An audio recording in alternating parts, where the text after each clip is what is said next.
You can't walk with God and tell people everything he tells you.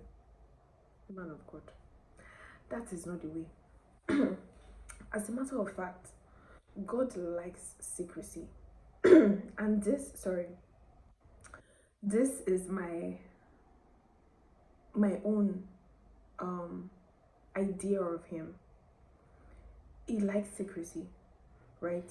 And again, if you find out, even from the world's perspective, most of the time when you have a friend, one of the things that makes that person your friend is the level of secrets that person knows about you.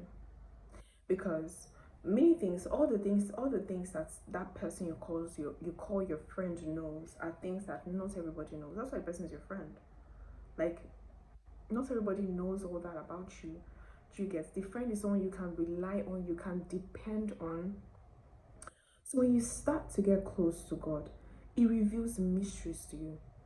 It tells you secrets, it tells you things to come, and you cannot be someone that now talks anyhow. God shows you a vision about you. You tell every bosom friend, every confidant friend, you tell everybody. No, that's not the way to work with God, my dear.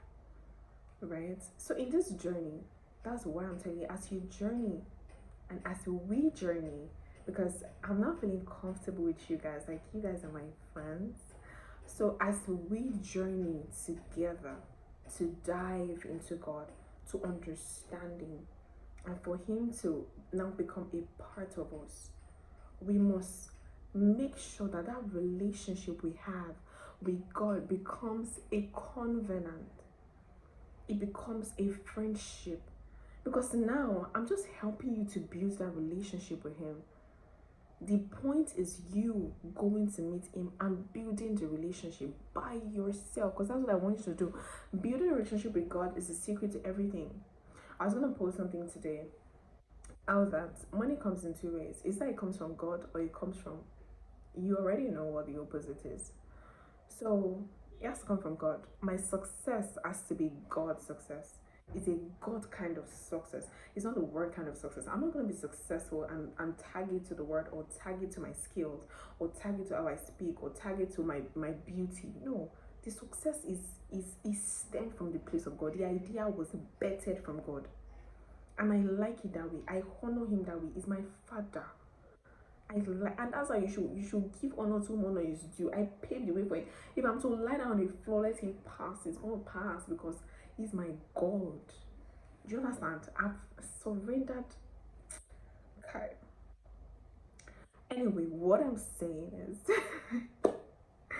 what I'm trying to say is silence is very important. And your silence is a seed, right? And God likes to work with you with that silence, right? So not every testimony, even your testimony about your work with God, your testimony about your relationship, your testimony about your work with the Holy Spirit. I mean, when I started working with the Holy Spirit, it took me a while before I told my friends that just one friend, right? But she's like my closest friend, and I have my sister as well. I'm close to my sister. Although my sister, when she came to me, she already felt it, because every single time I'm like pray, Holy Spirit. So she was like, definitely your relationship with God has just become over the roof. So she just understood. But for my other friend, I had to tell her that, oh, I've started a new walk with God. I said I've started a new work with God, and this is how I want to work with God. I'm now very, very dedicated to the things of God. And she's like, oh my God. I said, yeah. So, but before I told her, I was separated for like weeks. There were weeks of silence. I didn't say anything. And then she was like, when I spoke to her about it, she was like, oh, I noticed that about you. And I'm like, yeah, you got it. So yes, silence is important when you work with God. Don't play with it.